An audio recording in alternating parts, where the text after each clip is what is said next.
Hello, everyone, and thank you for joining me tonight. Please have a seat. Relax. I'm sure it's not going to come as a surprise to any of you, but I love Halloween. Of course, things like me can't get enough of that holiday, and I find that many humans also tend to enjoy it. But you should always remain cautious. Some people like to use the holiday to get up to mischief.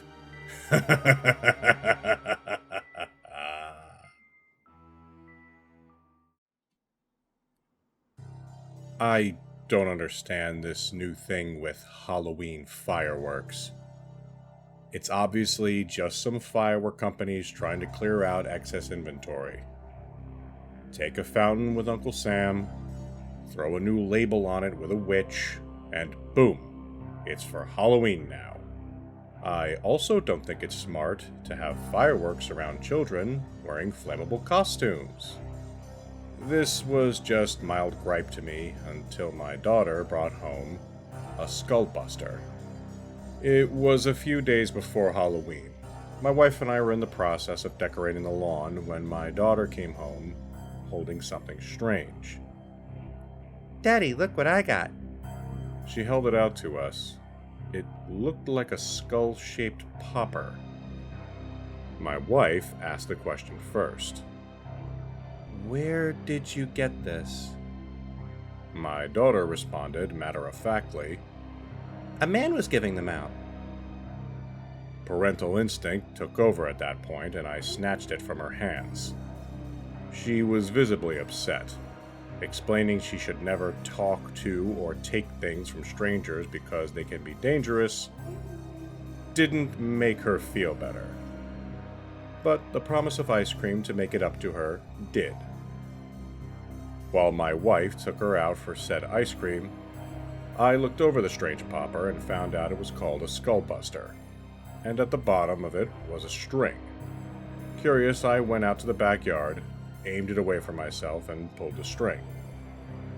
I heard a pop. Then nothing happened.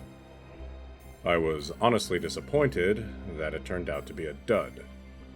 At least I was, until I got a phone call from the mom of one of my daughter's friends. "Did Lainey come home with a skull-shaped firework?" "Yeah, I took it away from her."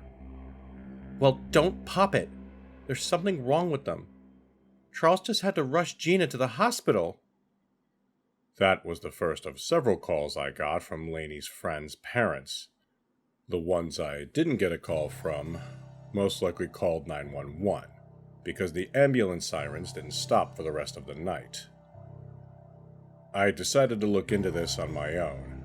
I didn't expect a lot of headlines to call them by the product name, so I searched multiple news sites along with Facebook groups and even tweets talking about firework accidents. From there, I put together a list of every known surprise from popping a skullbuster.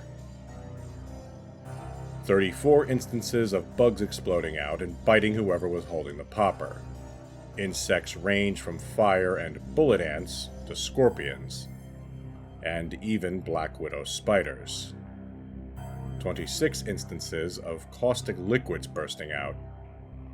These ranged from drain cleaners to bleach and even sulfuric acid.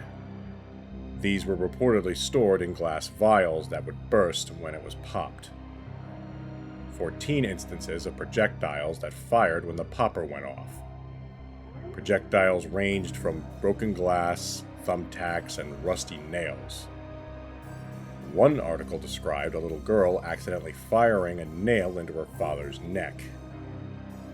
10 instances of the poppers being filled with gunpowder, and 3 instances of poppers releasing toxic gas. I remember the skull popper we just left in the backyard after it didn't go off. I looked out into my backyard and I was horrified by the sight. In a roughly 10-foot area around where the skullbuster had been dropped, all of the grass was dead, as were any birds that had flown through, and a squirrel that was curious about the popper. This is a warning. If your child brings you a skull-shaped popper called a skullbuster, get away from it immediately.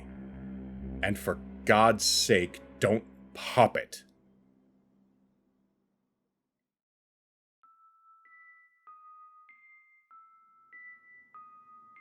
Now, I'm all for a good Halloween prank, but that just seems so lowbrow.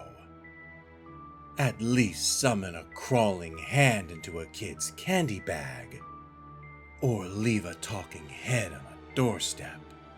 Something that would show at least some creativity.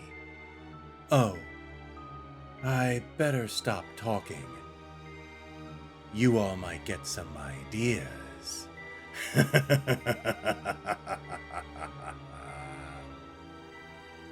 Well, that's all for tonight. If you enjoyed the story, please remember to feed the algorithm monster by liking and subscribing. Thank you all very much, and goodbye.